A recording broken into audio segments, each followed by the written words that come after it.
Hello Good Barbers, salut Jérôme. Donc aujourd'hui on va vous expliquer comment créer une équipe pour vous aider à gérer votre application.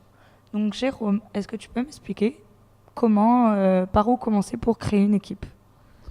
Donc déjà, première chose, quand on s'inscrit chez Good Barber, on utilise son email pour s'inscrire. Et cet email, en fait, devient ce qu'on appelle le compte ID, Ok. c'est-à-dire un identifiant unique qui permet d'accéder à plusieurs services. Donc Good Barber, mais aussi, peut-être que nos utilisateurs ne le savent pas, mais vous avez aussi accès à wmaker.net, qui est un outil de gestion de contenu pour créer des web magazines, Ok. et aussi wmaker.tv, qui est un outil de gestion pour créer des web TV.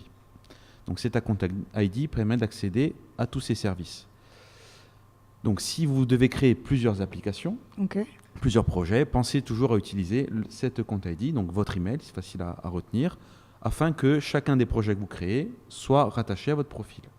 Et c'est cette fonction de compte ID qu'on va utiliser pour inviter d'autres personnes à venir travailler sur le même projet. Ok. Merci pour ces infos sur le compte ID. Et maintenant donc comment je fais pour créer mon équipe?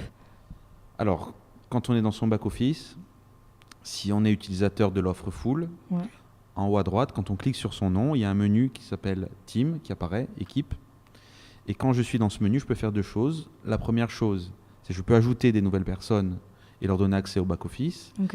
Et la deuxième chose, c'est que je peux gérer des restrictions d'accès sur chacune des personnes de l'équipe. Ok. Donc pour ajouter une nouvelle personne, c'est simple. Je vais rentrer son email. Elle va recevoir une invitation par mail dans laquelle il y a un lien qui lui permet de créer un compte ID si elle n'en a pas. Et si l'email que j'ai utilisé pour cette personne est déjà rattaché à un compte ID, elle ne va pas créer de nouvel compte ID. Mon back-office va juste être rajouté à la liste des projets auxquels la personne a accès. Ok. Ensuite, pour chaque utilisateur, je peux définir des restrictions d'accès. Donc je peux donner soit accès à des grandes parties du back-office. Par exemple, je peux dire qu'une personne a accès à toutes les pages de design et toutes les pages de audience, par exemple. Ok.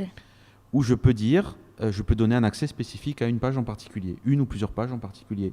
Exemple, si dans mon équipe, il y a une personne qui sera en charge d'envoyer les notifications push, je vais lui donner accès uniquement à cette page. Ok. Et quel est l'intérêt de donner des restrictions aux membres d'une équipe? Alors plus l'équipe est grande et plus il y a de risques qu'il y ait des risques de casser l'application si tout Ouais. le monde a accès à tout. Donc en fait, on peut segmenter des rôles et donner accès vraiment aux parties qui sont nécessaires aux différents membres en fonction de leurs compétences. Ok. Et ça facilite aussi et ça simplifie le back-office pour les membres de l'équipe puisqu'ils ne voient que les pages auxquelles ils ont accès. D'accord. Voilà. Ok, je te remercie pour toutes ces informations. J'espère que ça vous aura aidé à mieux comprendre comment créer une équipe. Et on se voit la semaine prochaine. Bye!